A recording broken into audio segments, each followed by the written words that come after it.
허환구의 라디오 오늘. 여러분 안녕하십니까, 허환구입니다. 어린이날 황금 연휴 잘 보내셨습니까?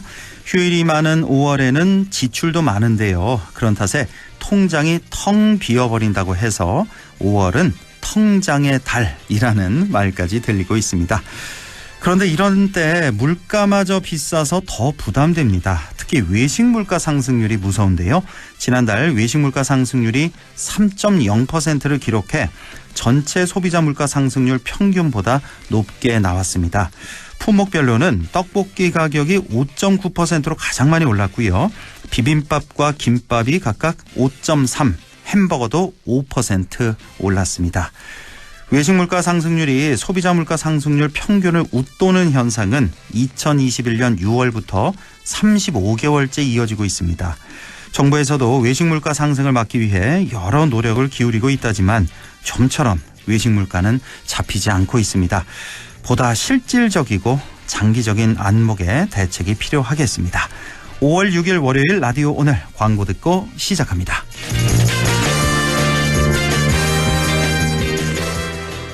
락토핏 이렇게 새로 오셨어? 건강하고 씩씩하게. 아이들도 락토핏. 혈당 케어 힘드시죠? 부모님도 락토핏 당케어. 우리 가족 장 건강엔 새로워진 락토핏. 우리 가족 맞춤 락토핏. 건강 건강기능식품입니다. 당신은 아마 아직 모를 거야. 장기렌트 숨은 강자 아마존. 아마 믿지 못할 거야. 합리적인 이 가격을 아마존. 장기렌트의 숨은 강자 홈페이지에서 실시간으로 확인하세요. 아마존카. 안녕하세요, 남궁민입니다.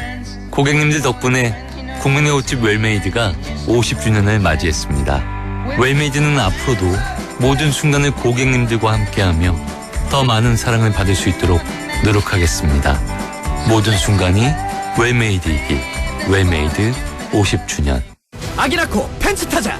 타이어뱅크가 올해 아기 낳은 부모님께 타이어 50% 할인, 넷째 출산 부모님께 타이어 무료 증정, 전국민 타이어 3+1 할인 행사에 추첨을 통해 팬츠까지. 대한민국 물가 잡는 타이어뱅크에 방문하세요. 타이어 바꿀 때 타이어뱅크. 이벤트 기간 12월 31일까지. 자세한 내용 홈페이지 참조.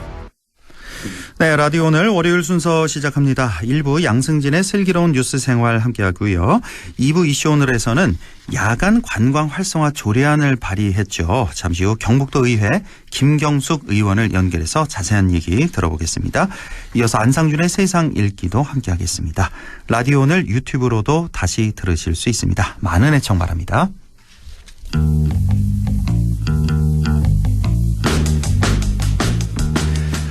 네, 양승진의 슬기로운 뉴스 생활 시작합니다. 경북 북부권에 지난주 큰 낭보가 전해졌죠. 바로 의성군이 세포 배양식품 규제자유특구로 지정됐다는 소식인데요. 의성을 거점으로 안동, 영주도 각각 규제자유특구로 지정이 됐습니다. 오늘 이와 관련한 얘기 들어보겠습니다. 자, 매일신문 양승진 기자 연결돼 있습니다. 안녕하십니까? 네, 안녕하세요. 예, 먼저 규제자유특구가 무엇인지부터 설명해 주시죠. 네, 규제자유특구는 2019년부터 정부가 수도권을 제외한 지방을 대상으로 지정해 운영을 하고 있는데요. 네. 문자 그대로 각종 규제에서 자유롭게 연구, 개발, 실증, 상용화 등이 가능한 곳입니다. 네. 경북에서는 2019년에 포항 배터리 규제자유특구를 시작으로 해서 안동의 햄프 규제자유특구, 또 김천의 스마트 그린 물류특구, 경산 전기차 차세대 무선 충전특구 등 총 4곳이 운영이 돼 왔거든요. 네. 이번에 의성이 세포 배양식품 규제 자유특구로 신규 지정되면서 경북은 전국에서 가장 많은 총 5곳의 규제 자유특구가 지정 운영되게 됐습니다. 네. 포항의 배터리 규제 자유특구의 경우에는 2019년에 지정된 이후에 현재 각종 연구 개발, 실증 등의 성과를 내고 있으며, 안동 햄프 규제 자유특구의 경우에도 햄프에서 추출한 화장품이나 식품 등에 대한 연구가 활발히 이루어지고 있습니다. 네, 자, 규제 자유특구 말 그대로 이제 수도권을 제외한 지방을 대상으로 합니다. 각종 규제에서 자유롭게 연구 개발, 실증, 상용화 등이 가능한 곳. 이곳을 이제 규제자유특구라고 한다. 경북에는 포항, 안동, 김천, 경산이 있었는데 의성이 이번에 추가됐다는 소식이고요. 자, 그러면 세포 배양식품이 무엇인지에 대해서도 살펴봐야 될 것 같은데요. 세포 배양식품은 가축에게서 채취한 조직이나 세포를 배양을 해서 생산하는 식품입니다.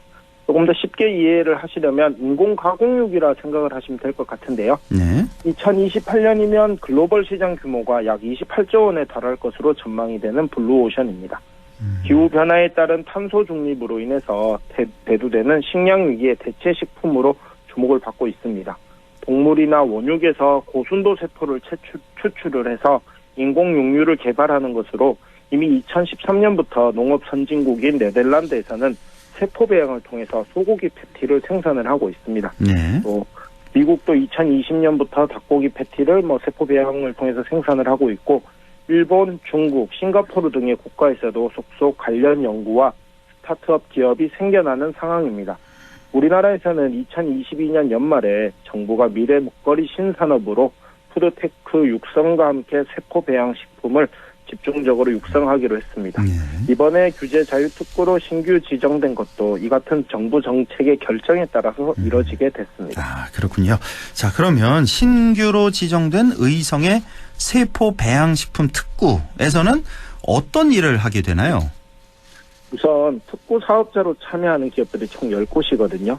이들 기업들은 이제 스마트 가축 사육, 관리 등을 하는 기업을 포함해서 식품 관련 스타트업, 중소기업들이 포함이 되어 있습니다. 예. 의성읍 782 일원에 조성되는 의성 바이오밸리 산업단지를 실증 거점으로 해서 가축에서 추출한 세포 조직을 활용해 식품으로 개발할 수 있도록 연구 개발이나 실증, 상용화 등이 이뤄지게 되거든요. 네. 앞으로 경상북도와 의성군 그리고 또 특구에 참여하는 기업들은 추출한 세포를 활용을 해서 세포은행을 구축해 나갈 계획입니다. 네.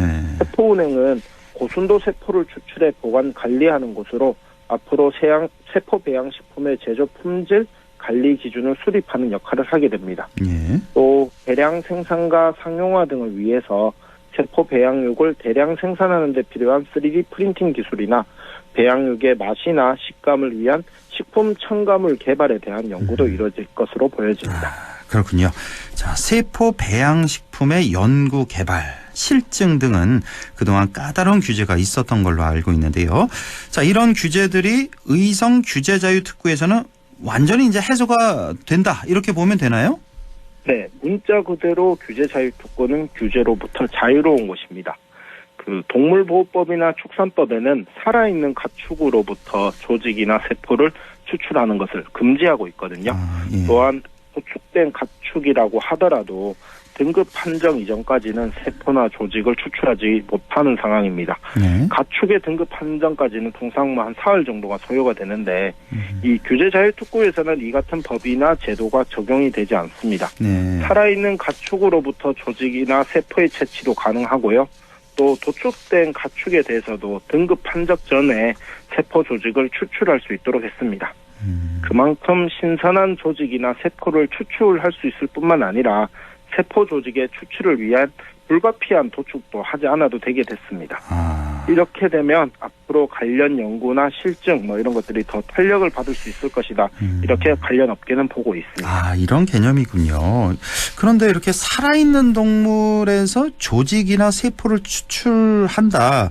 이게 이제 세포 배양 기술이라는 건데, 근데 이런 게 물론 규제자유특구라 하더라도 동물 복지를 위반하는 행동은 아닐까? 이런 생각이 좀 들거든요. 그리고 네네. 또 세포 배양식품이 결국은 이제 대체육, 아까 인공 가공육 말씀을 해주셨는데 이제 대체육인데 이렇게 되면 기존의 축산 농가와도 좀 갈등이 빚어지지 않을까, 이런 우려에 대해서는 어떻게 보십니까? 살아있는 동물을 대상으로 해서 세포나 조직을 추출하는 것을 이제 생검이라고 하거든요. 아, 생검. 예. 이 의성 규제자유특구에서는 이 생검을 할 때 살아있는 동물을 산업적으로 활용을 하거나 또 동물 학대를 방지하고 윤리성과 조화를 이룰 수 있도록 여러 가지 기준을 마련을 했습니다. 그래서 일회 세포 채취량이나 채취 주기, 사후 처치 등에 대한 기준을 마련을 했는데 일단 바늘로 생검을 할 때 3개월마다 가축 한 마리당 최대 4번으로 채취를 제한을 하고요. 아, 무제한 뭐 이렇게 채취하는 게 아니라 네네. 최소한 3개월 주기로 한다. 그렇죠? 네. 한 마리당 최대 4번까지만 채취한다. 이런 게 있군요. 기준이. 네.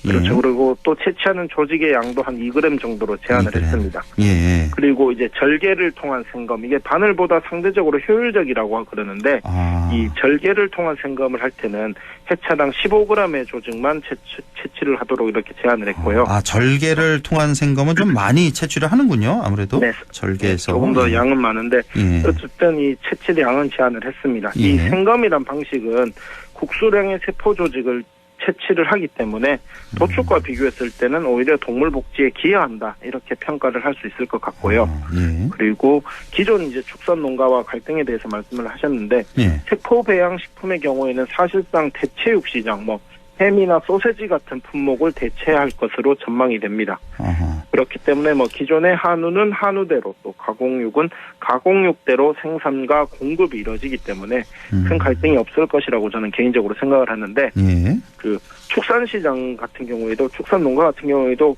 국제 곡물 가격이 상승을 하면서 뭐 사료비 증대라든가 또 환경 문제 때문에 탄소 중립을 요구를 하면서 까다로운 사육 환경으로 어려움을 겪고 있거든요. 네. 그래서 장기적으로 이제 인공육 같은 경우에는 햄이나 소세지와 같은 가공 육류를 대체를 하게 되고 육류는 기존 소비대로 이뤄지는 이원화 시장으로 정립될 것으로 이제 전망이 됩니다. 아, 그러니까 이 세포 배양 식품을 갖다가 우리가 지금 뭐 흔히 먹고 있는 뭐 구이용, 뭐 찜용, 뭐 이런 식품으로 이용하는 건 아니군요. 세포 배양 식품이. 하지 않을 것 같습니다. 아, 그러니까 뭐 햄, 소세지 같은 이런 가공 품목을 이제 대체할 거다. 네네. 세포 배양 식품은. 그래서 이제 기존의 축산 농가와의 갈등은 크지 않을 거다. 이런 말씀이시고요. 네. 자, 특구에는 중소기업들이 대거 참여했는데요. 향후에는 대기업 유치도 가능해 보인다고요. 네, 이 특구 참여 기업들이 일단 한 10곳 정도 되는데 그동안 업력은 그렇게 길지는 않습니다. 하지만 관련해서 뭐 원천 기술 확보라든가 발전 가능성에 대해서는 높은 평가를 받고 있는 기업들이고요. 네. 또 이제 이들 기업들은 국내 식품 대기업으로부터도 투자 유치를 자생적으로 이끌어내는 등 차근차근 성장하고 있는 기업입니다. 하지만 결국은 이 산업이 성과를 내기 위해서는 대기업의 투자 유치를 이끌어내는 것도 중요하거든요. 네. 그래서 이제 경상북도와 의성구는 앞으로 규제 자유 특구에서 실증을 통한 상용화라든가 대량 생산 체계를 구축을 하고 국내 식품 대기업이라든가 해외 기업과 납품 관련 업무 협약을 체결하는 이제 뭐 B2B 비즈니스 모델을 개발하기로 했습니다. 그리고 이제 지난 1일 날 경북도청에서 이제 특구 지정과 관련한 브리핑이 열렸었는데 이 자리에서도 대기업과 어느 정도 교감이 있다, 뭐 이런 내용을 일부분 공개를 하기도 했습니다. 아, 그렇군요. 예. 자, 이번 특구 지정의 고무적인 부분 중에 하나가 바로 특구를 통해서 북부권에 함께 성장할 수 있는 기틀이 마련됐다라는 것인데, 뭐 이번에 의성뿐만 아니라 안동, 영주도 각각 세포 배양식품 규제 자유 특구 중에 일부 역할을 수행하게 됐다고요. 네, 안동은 잘 알려진 것처럼 바이오 백신 산업과 관련한 전주기 지원 체계가 구축되어 있는 곳이거든요. 예. 이번에 특구로 지정된 의성은 실증 거점 역할을 하고 안동과 영주는 쉽게 이야기하면 지원 거점의 역할을 하게 된다고 이해를 하면 될 것 같습니다. 예. 네, 경북 바이오 산업 단지 내에 위치한 안동의 이제 동물세포 실증 지원센터는 앞으로 동물세포의 인공적 대량 증식을 위해서 세포 배양 기술 지원 역할을 하게 되고요. 그리고 영주에는 특구 참여 기업인 라파바이오가 가축 112를 사육할 수 있는 스마트 축사 관리 시설을 이제 구축을 해뒀습니다. 아, 그래요. 그래서 세포 배양 연구에 필요한 가축을 안정적으로 공급하는 역할을 하게 되는 것이고요. 예. 결국 의성을 거점으로 해서 각각 지원 역할을 맡은 안동, 영주 등 북부권에서 국내 세포 배양 식품의 전주기 연구 개발, 실증, 상용화 등이 갖춰졌다. 이렇게 이해를 하시면 될 것 같습니다. 네. 이에 더해서 이제 경상북도는 북부권의 다른 시군들도 앞으로 의성 세포 배양 식품 규제 자율 특구와 연계해서 상품 개발 이런 부분들도 추진할 계획. 아, 그렇군요. 예. 의성만 좋은 일이 아니었군요. 지금 보니까 네네. 이제 안동, 영주도 어떤 지원 거점으로서의 역할을 하게 된다. 그리고 또 북부권의 다른 시군으로도 좀 퍼져나갈 그런 가능성도 보인다는 말씀이시고요. 자, 의성은 평균 연령이 60세 육박하는 우리나라 대표적인 소멸 위험 지역인데요. 이번 규제 자유 특구 선정을 통해서 당연히 새로운 도약이 기대가 되는데요. 구체적인 계획을 수립해둔 것이 있을까요? 지난해 경상북도가 1시군 1대학 프로젝트, 그러니까 각 지자체별로 대학과 연계한 일자리 창출이나 신규 산업 입지 구현과 같은 프로젝트인 KUCT 프로젝트를 추진을 했었습니다. 네. 의성의 경우에는 이 KUCT 프로젝트 안에서 세포 배양식품과 관련해서 안정적으로 청년 인력을 공급할 수 있도록 지역 대학과 업무 협력 체계가 구축이 돼 있고요. 우수 청년 인력을 계속적으로 공급을 해서 소멸 위기를 막겠다는 계획입니다. 예. 그리고 이에 더해서 의성군 봉양면에 위치한 마이스터 고등학교에서도 세포 배양식품 관련 인력을 교육을 해서 공급을 하게 되고요. 예. 이렇게 되면 양질의 청년 일자리 창출을 통해서 주기적인 청년 인구 유입이 가능해질 것으로 기대됩니다. 예. 그동안 이제 규제 자유 특구로 지정된 지자체 가운데서 기초 군 단위로 지정된 경우 의성이 최초거든요. 예. 앞으로 이제 특구 성과에 따라서 의성은 신산업 기반 확보, 또 청년 인구 유입, 정주 여건 개선 등 새로운 전기를 마련할 것으로 기대됩니다. 예, 알겠습니다. 오늘은 의성군의 세포 배양식품 규제 자유 특구 소식 자세히 알아봤습니다. 자, 매일신문 양승진 기자였습니다. 고맙습니다. 네, 감사합니다. 네, 라디오 오늘 2부에서 뵙겠습니다.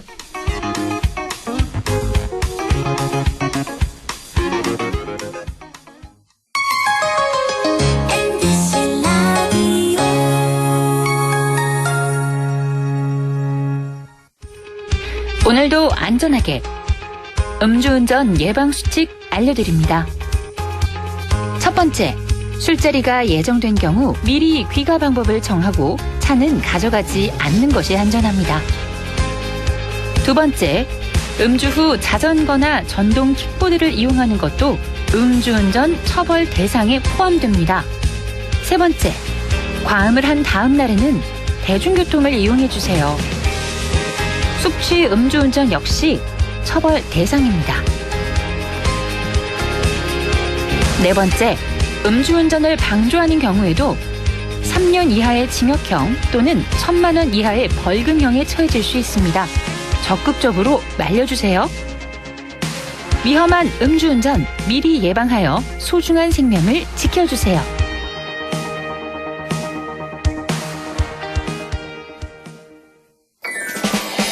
나 정상훈, 밀고 당기는 밀당의 고수지만 버스 등받이는 당겨 앉는 반전 매력. 운동하며 흘린 땀을 사랑하지만 헬스기구에 묻은 땀은 꼭 닦아주는 반전 매력. 연기할 땐 거침없이 선을 넘지만 주차할 땐 절대 선을 넘지 않는 반전 매력. 이런 게 바로 지킬 건 꼭 지키는 반전 매너. 나부터 더 매너 있게, 서로에게 더 매력 있게. 공공장소 매너 함께 지켜주실 거죠? 공익광고협의회.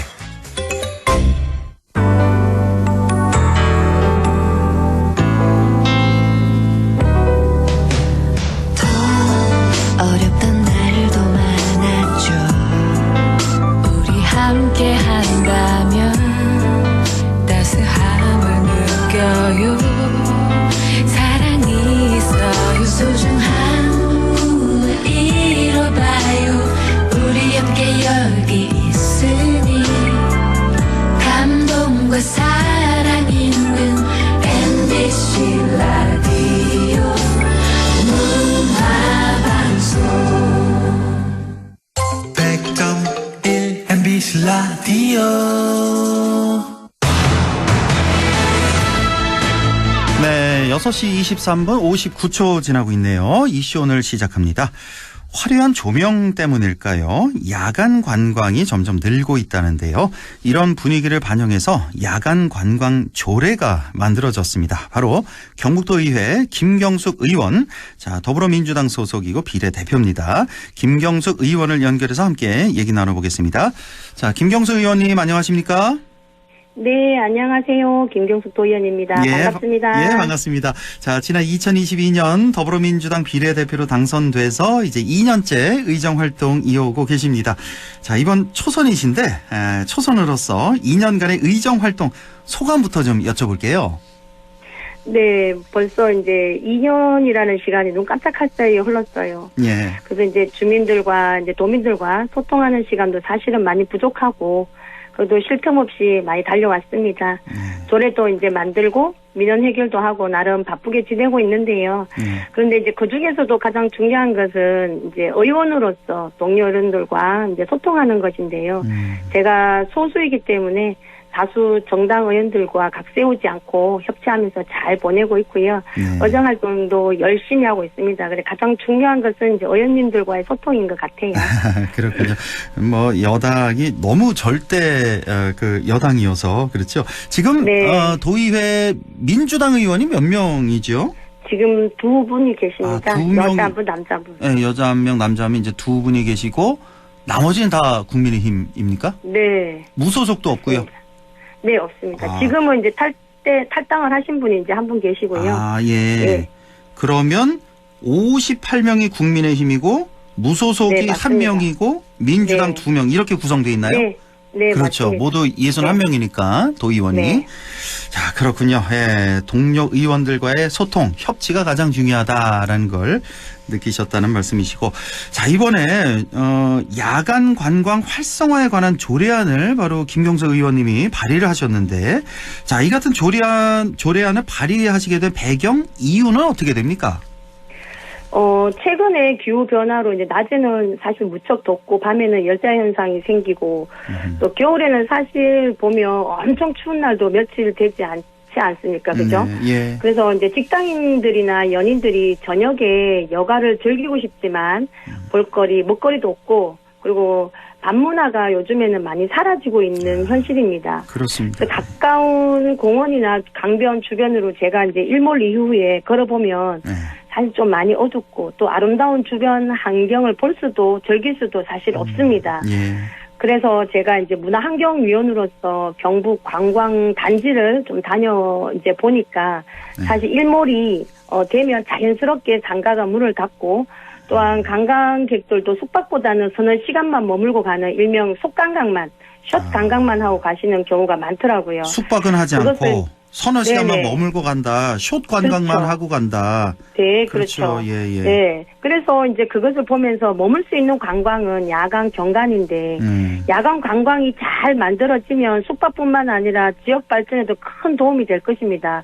그리고 제가 이제 경상북도 관광진흥 조례안을 살펴보니까, 야간 관광에 대한 규정이 없더라고요. 그래서 실제적으로 야간 관광이 활성화가 되기가 어렵다라고 생각이 돼서 야간 관광 활성화 조례를 발의하게 되었습니다. 그렇군요. 너무 네. 관광객들이 그냥 서너 시간만 머물고 숏 관광만 하고 간다. 여기서 이제 그렇죠. 문제의식을 느끼신 거고 네. 실제적인 야간 관광 활성화를 위해서 자 이번에 이렇게 발의를 하신 겁니다. 이게 이제 그만큼 숙박 관광이 이제 늘 것이고요. 야간 관광이 활성화되면 숙박하는 그렇죠. 관광이 늘 것이 그렇게 되면 또 지역 경제 활성화에도 도움이 될 것이다. 이렇게 그렇죠. 진단을 하신 거군요. 예. 네. 자, 야간 관광 활성화에 관한 조례안에는 그러면 어떤 내용들이 담겨져 있습니까? 내용에는 야간 관광 활성화 사업으로 지역 관광 산업의 이제 지속 가능한 발전을 도모하고 경상북도의 풍부한 야간 경관 자원을 관광 자원으로 활용할 수 있는 인프라 조성과 콘텐츠 개발 뭐 등등 그런 관광 시책을 추진하기 위한 제도적 마련을 하는 데 있어서 필요한 내용들을 토대로 그 내용을 가지고 조례안에 담았습니다. 네, 인프라 조성하겠다, 콘텐츠 개발하겠다 이런 거군요. 그러니까, 네, 그렇죠. 그러니까 이쪽으로 이제 예산을 투입해야 되는 거예요. 그렇죠? 그렇죠. 예. 네. 자, 이렇게 관심을 많이 가져야 된다는 말씀이시고 자, 실제로요. 야간 관광이 많이 늘어나고 있는지 다른 지역 같은 경우에 그렇다면 야간 관광이 이렇게 많이 늘어나고 있는 이유는 어떻게 보십니까? 제가 이제 최근 관광이 이제 주간 관광에서 벗어나서 야간 관광객 수가 많이 늘어나고 있다라는 것을 제가 언론을 통해서 봤고요. 예. 야간 관광을 이제 선택하는 가장 큰 이유가 야간에만 볼 수 있는 경관을 감상도 하고 이런 일정으로 여행이 가능하다는 것이고 또한 뭐 체류 시간이 길면 그 지역의 문화를 좀 더 젖어들 수도 있고 다양한 여가 활동도 할 수 있는 여유로움이 생긴다는 것입니다. 그리고 이제 제가 한국관광공사의 실태 조사에 따르면 국내 여행 경험자 중에 야간 관광 경험 비율이 58.4%나 되더라고요. 예. 그리고 방문 지역으로는 부산이 제일 높았습니다. 32% 정도 가장 높았고요. 예. 그리고 그 다음 순으로는 강원도, 서울, 제주도, 전남 순으로 나타났어요. 예. 특히 이제 야간 관광에는 다양한 볼거리, 즐길거리를 가장 중요하게 고려하는 곳으로 나타났는데 주요 활동이 보면 야간 산책, 식도락 관광, 도시 야경 감상, 야시장, 전통시장 등등 그렇게 조사된 걸로 나왔습니다. 예. 그리고 또 야간 관광에 대한 만족도 평가가 있었는데요. 야간 관광 경험자들 중에서 81.7% 정도가 만족한다는 것으로 아주 높게 나타났습니다. 대다수 다 만족했군요. 예. 그럼요. 예. 그래서 이제 앞으로 지속 가능한 야간 관광 콘텐츠가 많이 만들어져서 지역의 이제 경제 발전에도 큰 역할을 할 것으로 저도 사실은 기대를 많이 하고 있습니다. 아, 그렇군요. 그러니까 국내 여행 경험자 중에 야간 관광 해본 경험이 있는 사람이 이제 58.4%, 한 60% 가깝게 나타났는데 부산이 가장 높았다. 아무래도 네네. 부산의 그 야경, 그쪽 다리, 이쪽에 해운대 이쪽도 생각이 좀 나고, 그렇죠? 네. 야간에 좀 가볼 수 있는, 그러니까 야간 산책이라든지 도시 야경을 볼 수 있는 또 야시장이 있는 이런 데가 이제 있어야 이제 야간 관광이 활성화된다는 그런 말씀이시고, 자, 우리 경북의 야간 관광이 잘 되고 있는지 이것도 좀 살펴보셨습니까? 어떤 곳이 있을까요? 네. 우리 경상북도에는 이제 대한민국 밤밤곡곡 100이라는 게 있습니다. 밤밤곡곡 100. 예. 네네. 예. 그 중에서 포항시는 제일 크게 행사가 추진되고 있는 게 우리가 잘 알고 있는 포항 국제 불빛 축제가 있고요. 예. 네, 그다음에 스페이스 워크라는 곳도 있더라고요. 예. 네, 경주에는 대릉원, 동궁의 월지, 월정교가 있고 또 가까운 우리 문경에는 은성탄광, 달빛 여행, 문경 세제 달빛 사랑, 전설의 귀신 임문경 이렇게 있고요. 예. 또 안동시에는 선유 줄불놀이가 있고 월령교, 문보트가 있더라고요. 이 밖에도 칠곡군에도 있고 김천, 성주에는 성박숲 이런 게 있는데 경북에는 5개 시와 2개의 군이 야간 관광을 즐길 수 있는 곳이 있습니다. 이렇게 이제 많이 알려진 곳들이 사실 몇 군데 됩니다. 실제적으로 야간 관광 조례는 없다 보니까 제도적으로 기반이 마련되기는 사실 많이 어렵습니다. 그래서 이제 앞으로는 야간 경관 자원을 관광 자원으로 활용할 수 있도록 좋은 기회가 마련이 돼서 제가 만든 이 조례가 잘 활용되기를 바랍니다. 아, 그렇군요. 이렇게 쭉 이제 조사를 해보신 건데 경북에 이제 22개 시군이 있잖아요. 네. 그 중에서 7곳만 야간 관광이 가능하군요. 지금. 그렇죠. 상당히 지금 현재로는 적네요. 그렇습니다. 네. 아, 이게 생각보다 적은데요. 네. 그러니까 우리 어딘가 안동 같은 경우도 야간 관광 대표적인 곳이 이제 월용교가 있으니까 예. 선유 줄불놀이 같은 경우는 이제 매일 하는 행사가 아니다 보니까 이거 가끔 이제 행사가 있을 때 1년에 몇 번 보는 건데 월용교가 있고 월용교에 이제 문보트도 있고 이런 시설이 있으니까 이렇게 1년 사계절 내내 1년 내내 즐길 수 있는 이런 야간 관광거리가 있어야 된다는 말씀이시군요. 네. 예. 네네. 문경 같은 경우는 어떻습니까? 아까 말씀하신 데가 은성탄광 달빛 여행? 네, 언성탕은 달빛 여행이 있고 문경 세제 달빛 사랑 여행도 있고 네, 전설의 귀신 임문경이라고 있습니다. 예, 전설의 고장처럼 이제 귀신이 이제 우리가 보는 그런 것도 이제 밤에만 볼 수 있으니까 이제 그런 것도 있고. 여기도 다 1년 내내 즐길 수 있는 건가요? 지금 말씀하신 사실은 그렇지는 않고요. 그렇지는 않고. 네. 아, 그렇군요. 예. 자, 이제 앞으로 야간 관광 활성화를 통해 가져올 수 있는 기대 효과, 이거 어떻게 전망하십니까? 저희가 이제 조사한 게 있더라고요. 제가 실제 조사한 게 있어서 제가 살펴봤는데, 한국관광공사가 실시한 2022년도에 야간 관광 실태 조사가 있더라고요. 예. 그 조사를 보니까 야간 관광을 했을 때 연간이 약 한 1조 3,600 정도가 생산 유발 효과가 있고요. 예. 그리고 또 부가가치 효과, 유발 효과가 한 5,300 정도. 예. 그리고 또 취업 유발 효과가 만 한 5,900억 정도가 효과가 나타나고요. 대략 한 고용 유발 효과가 한 9,000명 이상이 되더라고요. 그러니까 지역 경제 활성화에 큰 기대가 되고 이 통계가 나온 것으로 봤을 때는 야간 관광 활성화 사업이 경제적으로 많은 유발 효과를 만들어낼 수 있다라는 걸 볼 수가 있고요. 예. 그뿐만 아니라 이제 도시 경관 개선과 함께 이제 안정성 강화도 개선될 거다. 그리고 원활한 관광을 돕기 위해서는 도로도 정비해야 되고 주차 시설도 확보도 돼야 되고 상업 시설 투자도 도시 경관이 될 것이고요. 또 치안 유지 강화로 이제 지역 전체가 안전한 도시로 이제 거듭날 것이다라는 기대도 있습니다. 그리고 야간 관광은 지역 주민들의 문화 향유를 기대를 또 확대해 나갈 수도 있고요.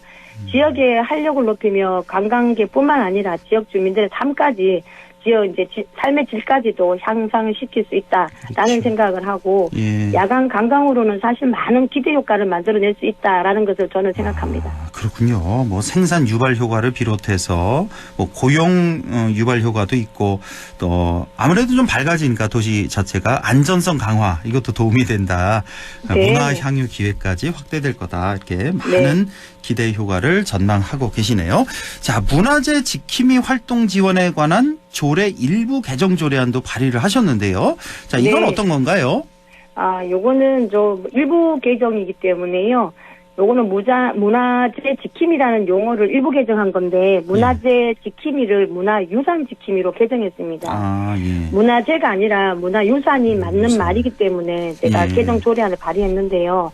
영국, 캐나다, 호주, 남아공 이런 데서는 국가에서 이미 문화재에 대해서 재화로서의 가치보다는 시대 변화의 미래 가치를 반영한 문화유산이라는 용어를 사용하고 있기 때문에 국제적으로 기준에 부합하기 위해서는 우리도 경북에서도 문화유산 지킴이로 일부 개정한 게 맞다라고 생각돼서 이제 그렇게 개정을 하게 된 거고 문화유산 지킴이는 이제 우리의 조상님들이 물려주신 고유 문화재를 잘 가꾸고 지켜서 후손들에게 물려주기 위함이고 과거와 미래를 잘 이어가는 문화재를 좀 더 친근감 있게 다가갈 수 있도록 하기 위한 것이기 때문에 이게 바로 문화유산의 역할이거든요. 그래서 아마 문화재 역할이 앞으로는 많은 관심을 가져주시면 또 좋은 문화재 지킴이로서 역할을 할 거라고 저는 생각합니다. 예, 알겠습니다. 자, 이제 앞으로 의정 활동 계획을 비롯해서 끝으로 덧붙이고 싶은 말씀 있으면 전해주시죠. 네, 경상북도에서는 도민들을 위해서 많은 노력과 함께 잘 살 수 있는 경북을 만들기 위해 끊임없이 노력하고 있습니다. 요즘 이제 지방 소멸에 대해 많은 관심을 가지고 계시기에 이 난관을 어떻게 극복해야 할까 정말 고민을 많이 하고 있습니다. 그래서 저는 이제 청년 소상공인들에 대한 정책과 대안으로 도에서 연구단체를 이번에 만들었습니다. 그래서 지방 소멸은 청년들의 도시 쏠림 현상이 크기 때문에 이를 극복하기 위해서는 청년 소상공인들에 대한 정책이 절실히 필요하다 생각을 하고 청년 정책과 청년 소상공인들의 정책은 좀 다르기 때문에 바른 정책 대안을 만들고자 이번에 용역과 함께 연구단체를 만들어서 활동을 해보려고 합니다. 이 밖에도 뭐 여러 정책을 가지고 열심히 제가 이제 일을 하는데 도민들과 다 함께 행복한 삶을 만들어갈 수 있도록 최선을 다해 제가 노력하겠습니다. 차후에도 여러 가지 정책을 가지고 도민들에게 알릴 수 있는 기회가 많이 만들어 보도록 노력할 테니 자주 불러주시면 감사하겠습니다. 예, 알겠습니다. 언젠가 이 시간에 인터뷰를 했던 기억이 나는데, 그러니까 우리 지역 같은 경우는 뭐 전국이 다 지금 출생률이 낮아서 다들 이게 가장 큰 문제가 되고 있는데, 사실은 지방 소멸 문제가 있는 우리 지역 같은 경우는 출생률 낮은 것도 문제지만 인구 유출이 더 심각한 문제다. 그런 얘기를 했던 기억이 나는데, 그래서 청년 인구 유입을 위해서 앞으로도 이렇게 힘써 주시겠다는 말씀까지 듣겠습니다. 자, 문경을 지역구로 둔 더불어민주당 소속의 경북도의회 김경숙 의원과 함께했습니다. 고맙습니다. 감사합니다. 네.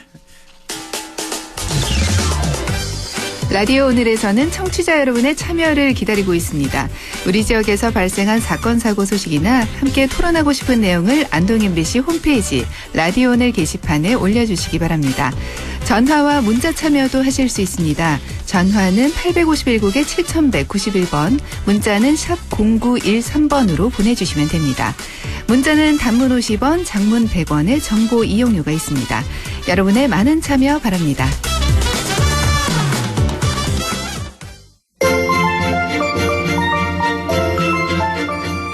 네, 안상준의 세상 읽기 시작합니다. 국립안동대학교 사학과 안상준 교수와 함께합니다. 안녕하십니까? 네, 안녕하세요. 예, 교수님 3일 연휴가 있었는데 어떻게 연휴 잘 보내셨어요? 네, 조용히 보내고 있습니다. 예. 자, 오늘은 어떤 얘기 준비하셨습니까? 예, 오늘은 먼 나라 얘기인데요. 예.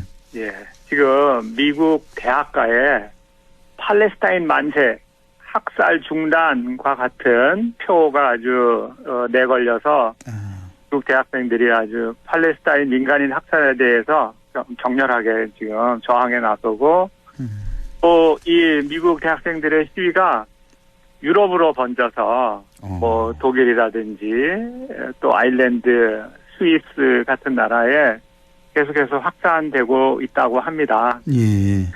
그래서 오늘은 지금 우리가 이제 가자 전쟁이라고 부르죠. 이스라엘하고 팔레스타인 이 가자 전쟁이 장기화되면서 이 가자 지구 민간인들이 이제 집단 학살되는 위기에 처하자 이동의 이제 전 세계 젊은 양심이라고 하는 아주 그 명문대 대학생들이 글로벌 시위를 벌이고 있는데 그에 대해서 좀 살펴보겠습니다.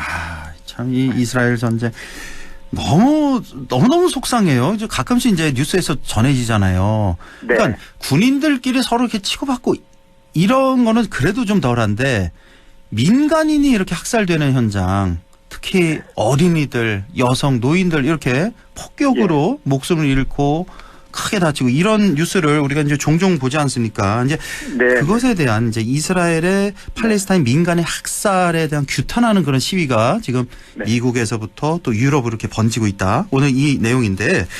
자, 그러면 미국의 그 콜롬비아 대학, 이 아주 유명한 대학이잖아요. 콜롬비아 그 학생들이 처음으로 지난 4월 중순부터 이제 시위를 시작한 거군요. 예. 자, 이제 너무 그 가자 지구의 팔레스타인들이 너무 비참한 상황에서 지금은 굶어 죽어가고 있거든요. 하기야. 그 정도로 너무 오래됐으니까. 비참한 상황에 몰리니까 이거는 전쟁 그걸 넘어서 비인도적인 행위라는 생각이 이제 드는 거예요. 그래서 이제 미국 대학생들, 특히 이제 뉴욕시에 있는 컬럼비아 대학의 대학생들이 처음으로 이제 시위를 시작했고, 한 보름 뒤에, 지난달 4월 30일이죠. 이 학생들이 이제, 계속 시위를 하니까, 지금은 미국 경우에는 이제 거의 학기가 끝나가지고 졸업식을 남겨둔 그런 상황이거든요. 예. 그런데 이제 컬럼비아 대학 본부가 이 시위 학생들을 정학 조치를 하겠다라고 이렇게 발표를 하니까 이 시위대가 더욱 거기에 반발해서 그 해밀턴 홀이라는 그 건물을 점거했는데 여기가 인문학부 건물이에요. 네. 그래서 이제 그 시위대를 경찰이 이제 그 뚫고 들어가서 강제 진압하고 뭐 수십 명의 학생을 체포하고 이런 일이 벌어지니까 지금 이제 그 콜롬비아 대학을 넘어서서 다른 미국의 유수한 대학이 이제 동조 시위를 했고 또 거기에 또 반발하는 또 다른 시위가 벌어지고 이러다 보니까 이제 유럽으로 이제 확산되고 또 미국과 유럽 여러 대학에서 지금 이렇게 되니까 이제 많은 매체들이 콜롬비아 대학이 이런 시위 전통이 있다는 걸 이제 조명하기 시작했어요.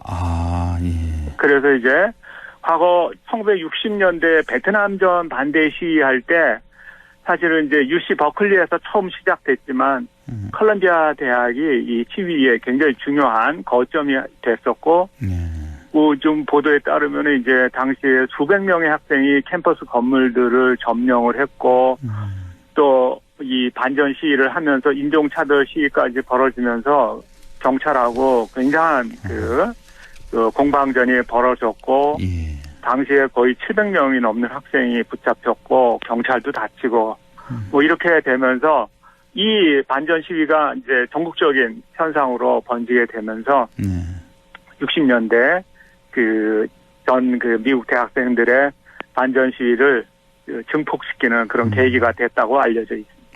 그렇군요. 그 1968년 베트남전 반대 시위부터 시작해서 아주 이 콜롬비아 대학교는 아주 시위로 좀 전통이 있는. 그 다음에 왜 전 세계적인 어떤 전쟁, 반전쟁 시위를 주로 많이 했군요. 그러니까 2000년대 초반에 이라크 전쟁 이것도 또 좀 반대 시위를 많이 했었고. 그렇죠. 예. 자, 그렇다면 왜 콜롬비아 대학교의 이런 시위 전통은 어디서 비롯됐을까? 무엇으로부터 시작됐을까? 이런 의문도 좀 생기는데요. 이건 이제 제 나름대로의 개인적인 견해인데요.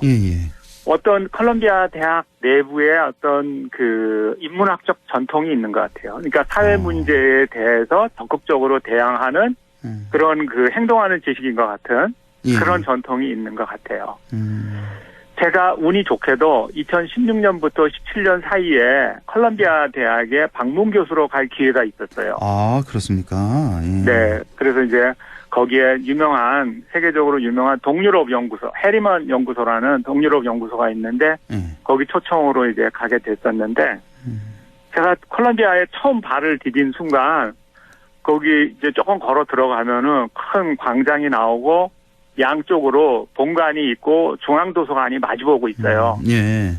근데 그 중앙도서관 정면을 처음 딱 응시하는데, 제가 아주 놀라운 걸 발견했는데 중앙도서관 제일 상단에 그게 8층 내지 10층 정도 되는 건물인데 그 꼭대기에 그리스 로마 시대에 아주 유명한 철학자, 작가, 역사가들의 이름이 쭉 나열되어 있어요. 아, 뭐 아리스토텔레스 뭐 이런 사람들이요? 그렇죠, 그렇죠. 그래서 왼쪽부터 호메로스, 역사학자 헤로도토스, 그리고 작가 소포클레스, 플라톤, 아리스토텔레스, 그리고 로마의 키케로라든가 베리길리우스 같은 이런 사람들 이름이 쫙 열거되어 있어요, 거기에. 예. 그래서 제가 이제 역사학을 전공하니까 그 이름들이 정말 그 낯설지 않으면서 저는 그런 생각이 들었어요. 야, 이 엘리트들을 가르치는 이런 대학, 엘리트를 배출하는 이런 대학에 저는 사실은 미국을 싸구려 자본주의 국가라고 생각을 했는데 이 엘리트 대학의 이 모습을 보면서 뭔가 서양의 지적 전통을 이어가려는 그런 사명감이 있다는 걸 느꼈어요. 아, 예. 그리고 나서 이제 콜롬비아 대학 출신들을 이렇게 면면을 봤더니 콜롬비아가 배출한 대통령만 열거해도 테오도어 루즈벨트, 프랭클린 루즈벨트, 그리고 최근에 버락 오바마 등이 이제 콜롬비아 출신인 거예요. 콜롬비아 나왔군요. 예. 네, 그리고 이제 여성 최초의 국무장관이었던 메들린 올브라이트라든가, 그리고 전설적인 미국 대법관으로 유명한 루스 베이더 긴즈버그 같은 분이 여기 출신이었던 거예요. 아, 예. 그래서 제가 참 숙연해졌고, 그리고 콜롬비아 가서 또 하나 놀랐던 거는, 요번에 이제 전거시 했던 해밀턴 홀 바로 건너편에 철학과 건물이 따로 있어요. 철학과 건물이 따로 있다? 예. 꽤 큰 건물이에요. 예. 그래서 저는 세상에 철학과가 인문학부에 따로 있는 게 아니라 건물 하나를 따로 쓰고 있다는 거에 깜짝 놀랐고. 그렇네요. 예. 그리고 이제 철학과 건물 앞에는 로댕의 생각하는 사람 조각이 원본 중에 하나가 있어요. 그래서 출입하는 교수와 학생들을 이제 보고 있는데 참 인상적이었고 그 안에 들어갔더니 이제 글쓰기 센터가 있었는데 제가 그걸 보면서 이 똑똑한 애들도 글쓰기 교육을 받아야 되나 하는 생각이 들면서 정말 인문학적 소양을 키우려는 그런 대학의 의지가 얼마나 강한지 짐작할 수 있었습니다. 아, 그렇군요. 이런 게 대학이군요. 그러니까. 저는 그렇게 봐요. 그러니까 인문대학 교수로서 굉장한 어떤 영감을 받으셨군요. 이제 콜롬비아 대학에 직접 가셔서 얼마나 중시하는지 대학 교육에서 인문학을. 자, 우리나라 대학들의 시위 문화는 어떻습니까? 어떻게 보십니까? 예전보다는 좀 많이 위축되죠. 우리 교수님 대학 다닐 때 생각하면은 정말 많이 달라졌죠? 저 시위를 해야 된다는 게 아니라 시위를 하기 위한 하는 거 안 하는 거는 어떤 그 시대의 이제 학생들이나 그 구성원들의 그 인식에 달려 있는 건데 사실은 지금 미국이나 유럽의 지금 명문대 학생들의 반전 시위를 보면서 드는 생각은 자기하고 전혀 이해관계가 없지만 인류의 평화를 위해서 인류의 어떤 지속적인 발전을 위해서 자기를 희생할 수 있다는 것. 이게 중요한 건데 과연 우리의 명문대 학생들이 인종과 종교와 국적을 넘어서 진짜 순수한 마음으로 팔레스타인들의 인권을 위해서 시위를 벌일 수 있을지 아니면 그건 너무 먼 주제라고 하면은 우리나라에서 일어나는 지금 사회적 불이라든가 또는 뭐 가깝게 동북아 평화 문제라든가 이런 걸 위해서 시위를 벌일 수 있을지 저는 지금 분위기로 봐서는 어려울 거라고 봐요. 제가 뭐 이렇게 얘기하는 게 좀 제가 말씀하신 것처럼 그 민주화를 겪은 세대이기 때문에 좀 성급한 그런 판단일 수 있지만 현재 우리 교육을 보면은요. 국가는 학생의 등급을 매기기에 급급하고 사회와 가정은 모든 학생이 최상위권으로 가서 사회적 성공을 이루기를 바랄 뿐이거든요. 그래서 학생들은 지금 학교를 다니면서 오로지 관심은 학점 잘 받아서 취업 잘하는 거에 몰두하고 있다는 그런 생각이 들어서 사실 우리 대학생들이 우리나라든 지구상에 일어나는 여러 가지 사회 문제나 환경 문제나 이런 범인류에게 미치는 문제들에 대해서 어떤 인식을 갖고 어떤 담론을 하고 있는지 저는 사실 잘 모르겠고 조금 굉장히 미약하다는 생각이 듭니다. 예, 공감합니다. 예, 정말. 예. 근데 또 학생들만 너무 또 뭐라고 할 게 아닌 게 또 우리 사회가 또 전반적으로 분위기가 그렇게 바뀌어서 또 그러네요, 정말. 예, 우리 뭐 7, 80년대랑 완전히 좀 다른 그런 대학 문화를 볼 수 있겠고요. 한 1분 30초 정도 남았는데요, 교수님. 오늘 결론 말씀 마무리해 주시죠. 그러니까 제가 좀 아쉬운 거는 지금 우리의 대학 문화는 서울대를 정점으로 해서 갈수록 서열화되면서 지금 세계적인 추세하고는 점점 더 멀어지는 것 같아요. 그렇습니다. 그래서 제가 생각하기에는 지금 한국의 교육 체제, 대학 교육 체제의 어떤 목표나 인재 양성 방향은 제고할 필요가 있고요. 그리고 이제 이 지금 미국이나 유럽의 이 명문대 학생들의 시위는 일종의 노블리스 오블리제라고 저는 보고 있어요. 그렇네요. 정말. 그러니까 모든 사회는 불평등하고 지역적 불균형은 불가피한데 이걸 해결하지 못하면 혁명이 일어나거나 전쟁이 일어나는데 이걸 막아야 되는 게 정치의 본령이거든요. 그렇죠. 그런데 지금 이 가진 자들, 배운 자들이 이걸 해결하기 위해서 뭔가 행동을 해야 되는 게 지금 이 시위가 보여주는 한 단면이 아닌가 싶어요. 그래서 자기의 학적을 걸고 또 체포를 각오하고 이런 목소리를 낸다는 게 사실은 저로서는 굉장히 부럽고 이러한 그 청년들의 과감한 발언과 행동이 전 세계 인류의 문화를 조금씩 변화시키고 앞으로 나아가게 하는데 큰 밑거름이 되지 않을까 그렇게 생각합니다. 예, 알겠습니다. 오늘도 아주 마음에 좀 울림이 있는 그런 내용 말씀 잘 들었습니다. 지금까지 국립안동대학교 사학과 안상준 교수와 함께했습니다. 교수님 고맙습니다. 네, 안녕히 계세요.